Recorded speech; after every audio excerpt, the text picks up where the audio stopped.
Hay diferentes análisis y sobre todo preocupaciones a raíz de este doble terremoto ocurrido el pasado 24 de junio. Parte de las preocupaciones que se desprenden al paso en el que se han venido registrando las advertencias ocurre en sitios donde anteriormente a esta catástrofe ya había preocupación. Estamos hablando de las condiciones de los centros de reclusión en Venezuela.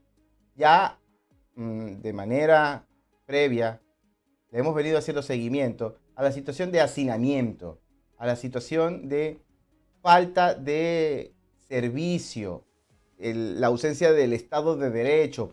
Todos estos entuertos que atraviesa el sistema penitenciario en Venezuela se ve agravado con el impacto ocurrido a raíz de este doble terremoto. Para analizar esta situación en detalle, vamos a presentar a nuestro primer invitado en el día de hoy, Humberto Prado. Él es directivo de la organización Observatorio Venezolano de Prisiones. Para entender un poco la magnitud de lo que estamos hablando, el diagnóstico que tiene la ONG, Humberto, bienvenido, cuéntanos por favor. Bueno, primero que nada, un gran abrazo, José, a ti, a todas las personas que están en ese maravilloso canal y por haber tomado en cuenta este punto tan importante que tiene que ver con la población reclusa. Y el análisis que hemos hecho nosotros después de estos dos terremotos, uno de 7.2 y el otro de 7.5, mire, fíjese que lamentablemente, teniendo nosotros una situación tan lamentable que vive nuestro país, pero además de esto, lo que tiene que ver con el sistema carcelario, que como tú sabes, siempre ha estado, como se dice, en el último eslabón, y no solamente porque lo diga la política criminal, sino porque está siempre en el último eslabón. Nosotros tenemos un sistema que tiene alrededor de unos 27.500 presos. Además de ello, sin meter a los que se encuentran en calabozos policiales, en las policías municipales, las policías estadales, la Policía Nacional, los que están en los calabozos del CICPC y en la Guardia Nacional y los que están en los de la DGCIN y en sus calabozos clandestinos que siempre salen a relucir y que siempre han sido incluso hasta testimonio de las propias personas que han detenido arbitrariamente y han pasado por esos lugares. Y ante esta situación, la primera alarma que nosotros tenemos es por lo menos los estados donde más se sintieron estos, estos hechos, ¿no? Y hablan del estado Sucre, del estado Mérida, del estado Miranda, de lo que tiene que ver con el Distrito Capital, La Guaira, Táchira, Lara y Mérida. Y cuando nosotros nos vamos a cada uno de estos estados, cada uno de estos estados tiene centros de reclusión. En los centros carcelarios, el internado judicial de Sucre y el internado judicial de Carúpano. En el estado Mérida está el CEPRA, el Centro Penitenciario de la Región Andina.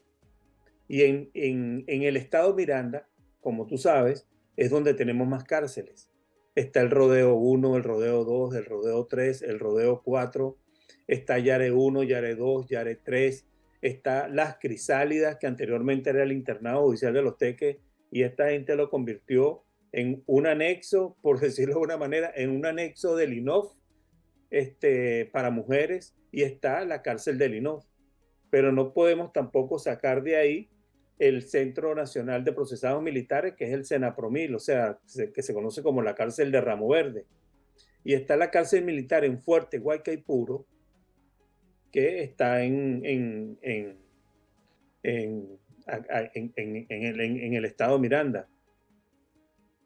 Y además de esto, no podemos descartar en ningún momento, y es importante que esto se maneje con el mejor criterio, de los centros de detención de adolescentes.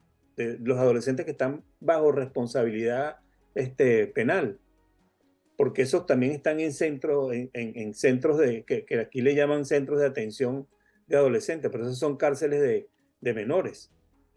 Y además de ello está el Distrito Capital, que como tú sabes, anteriormente teníamos la planta la tumbaron, pero quedó el edificio que es el anexo que antes era de mujeres y estaban las áreas que está el centro Francisco Canestri para las personas que están en régimen abierto y están en libertad condicional y otros que están bajo la medida de destacamento de trabajo. Pero ahí además de ello agregaron un anexo para presos también. Y tenemos el estado Táchira, donde está el centro penitenciario de Santa Ana 1 y Santa Ana 2. Y por último está en el estado Lara, que es el Fénix, y la cárcel de Uribana, que le pusieron el nombre de David Viloria. Entonces, todos estos centros, estimado José, a raíz de estos dos terremotos que nosotros tuvimos, de 7.2 y 7.5, no han sido revisados con la visión técnica de personas que digan cómo quedaron las estructuras, sino simplemente tenemos una alarma que es donde se prendió, por lo menos en Ramo Verde, que tuvieron que sacar un grupo de personas de una de las plantas para ponerlos en un área abierta hasta con carpas. Pero no han sido revisados las estructuras de lo que tiene que ver con las bases, con las indicaciones que dan incluso ingenieros expertos en esta materia. Y que incluso yo aprovecho esta oportunidad que tú me estás dando, incluso para llamar la atención, no solamente del personal que ha sido designado para hacer revisiones, sino para que la defensora del pueblo haga algo, ¿no? Porque si bien es cierto de que a ella no le interesan a los presos, entonces por lo menos que se ocupe a cumplir lo que tiene que ver con la Constitución, que es la promoción y vigilancia de los derechos humanos, y que los presos tienen derechos humanos y que por lo tanto ella debe instar a las autoridades para que hagan estas revisiones, inspecciones con el personal calificado, de manera de tener en blanco y negro cómo quedaron estas estructuras y no queden simplemente con un remiendo, como le dicen vulgarmente, de que por lo menos hay una grieta en tal lado en una pared, bueno, no importa, échale ahí cemento y arena, que eso se tapa y se pinta.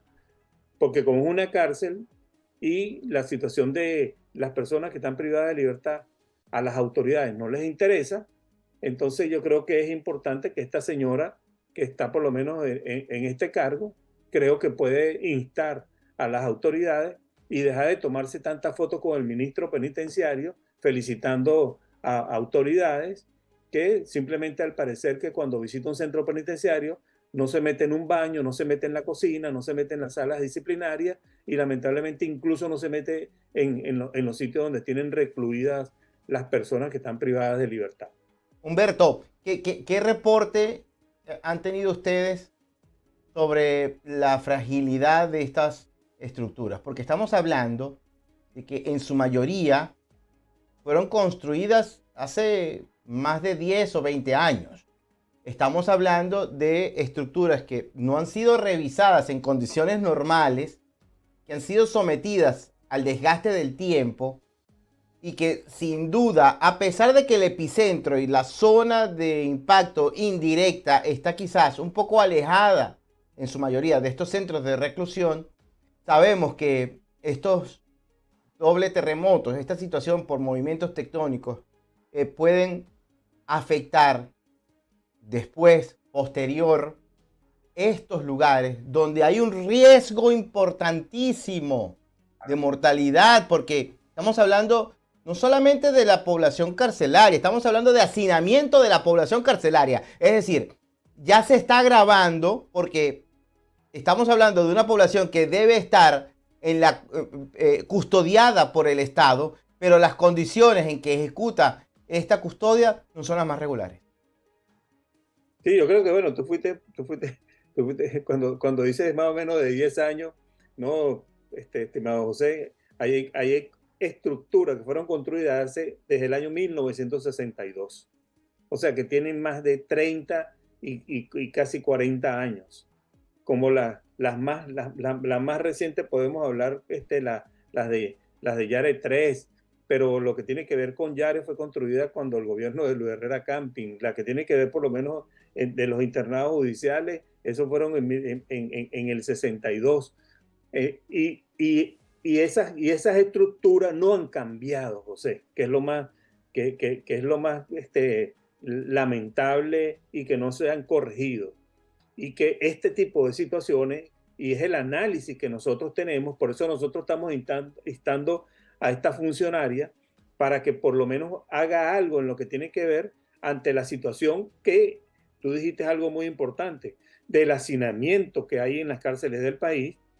Y no solamente la insalubridad, sino que por lo menos casi el 90% de las personas que están muriendo en prisión mueren por la falta de atención médica, sino porque el hacinamiento y la situación de lo que tiene que ver con las obstrucciones de las aguas blancas y las aguas negras, eso ha deteriorado totalmente la estructura. Y con este tipo de situaciones que se vivió de los terremotos, estoy seguro que la estructura se encuentra sumamente afectada.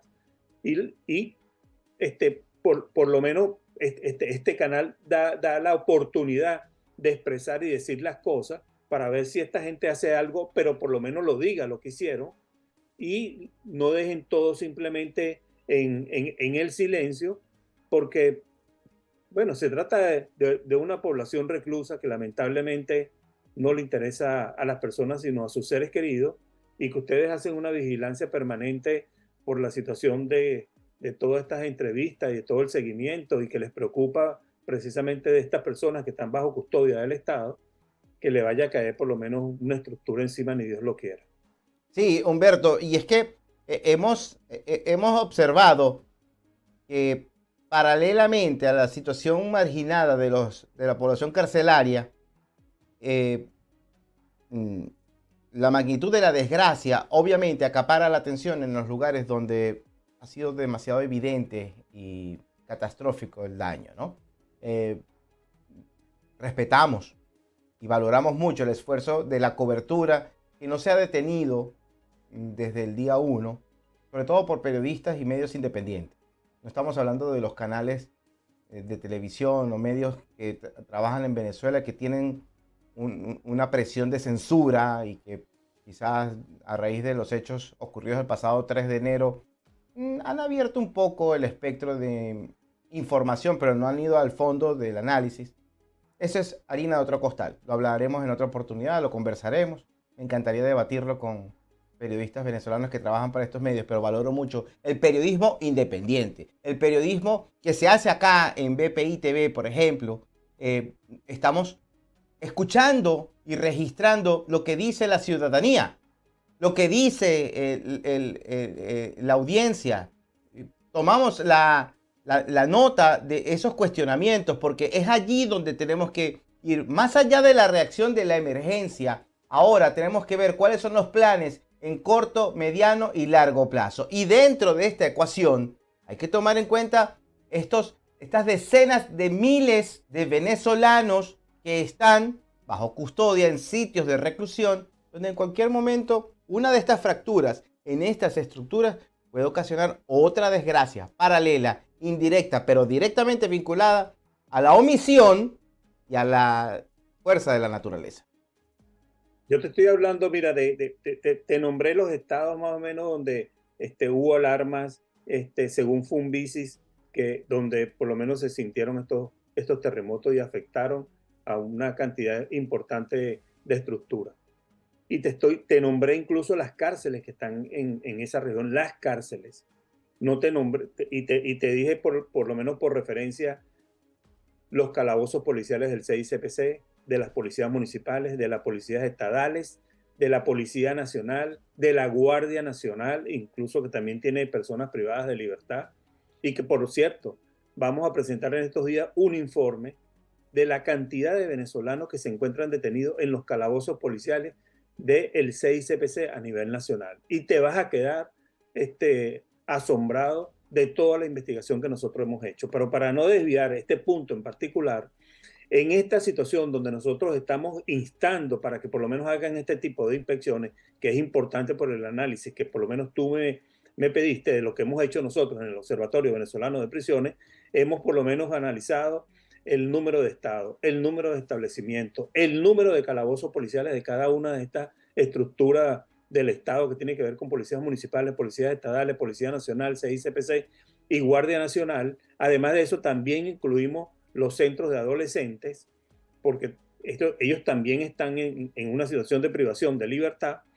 Esto viene afectando a una población reclusa que está por el orden, o sea, de unos 35.000 personas que están bajo custodia del Estado. Y es importante que pongan la atención a que así como dicen que de todas las diligencias que pueden estar haciendo para llevar una atención debida a las personas que han sido afectadas, no pueden dejar por fuera el tema de las cárceles en el país. Pero no solamente el tema de las cárceles que tiene que ver con el Ministerio Penitenciario, sino también de lo que tiene que ver con la estructura de los calabozos policiales. Humberto, hay observación de parte de organismos multilaterales y del exterior que ven con preocupación, uno, la distribución y el acceso de la ayuda humanitaria. Es necesario hacer llegar también este tipo de advertencia a organismos como Naciones Unidas, como la Cruz Roja Internacional. Incluso me iría más allá, organizaciones de expertos, profesionales que trabajen incluso en Estados Unidos, para que hagan presión desde Estados Unidos hacia el Departamento de Estado, el Departamento de Guerra o el propio gobierno de Estados Unidos, para que fije la mirada sobre esta vulnerabilidad estructural que se registra específicamente en los lugares donde se encuentra la población carcelaria. Mira, o sea, yo creo que las personas que por lo menos trabajamos derechos humanos y que tenemos tiempo en este trabajo, no sé cuántos de los que están ahorita, por lo menos tuvieron esa experiencia, pero por lo menos en lo que tiene que ver a nosotros trabajamos el tema de Vargas, el deslave de Vargas. Y el deslave de Vargas, tú sabes muy bien, porque en esa oportunidad estabas en otro canal. Sí. Fue una cuestión tan horrorosa que por lo menos dentro de toda la experiencia que se vivió, ¿por qué no dejó una experiencia importante de tener un protocolo de acción inmediata a la hora que se produzcan este tipo de situaciones? Con todo lo que vivimos en Vargas y que estuvimos por lo menos buscando personas e incluso que de la afectación quedaron en situación de calle, niños incluso que fueron robados. Yo no sé si tú te acuerdas de la campaña que se hizo Ayúdanos a encontrarlos, Claro. y que incluso logramos ubicar que uno de los niños de Vargas, bueno, se lo quitamos a un alcalde, imagínate tú, un alcalde creo que por el estado Bolívar, pero los niños, se perdieron muchos niños, porque empezaron a agarrar niños del estado Vargas, montarlos en un helicóptero y a llevarlos simplemente a un sitio sin sus madres. O sea, los separaron y de ahí se perdieron muchos de estos muchachos. Y todas estas experiencias en las que por lo menos se vivió en Vargas, oye, ¿por qué inmediatamente que se presentó esto, cuando tú hablas de la ayuda humanitaria, cuánta ayuda no ingresó a Venezuela? ¿Cuántas maquinarias no ingresaron? ¿Cuántas personas no vinieron a ayudar que incluso donaron sus herramientas? Y ahora, en las horas en que se produjo esta cuestión, simplemente el pueblo se quedó solo. Ellos, o sea, la gente misma buscando a sus seres queridos. Y que incluso personas, hasta funcionarios robando y metiéndose en tiendas.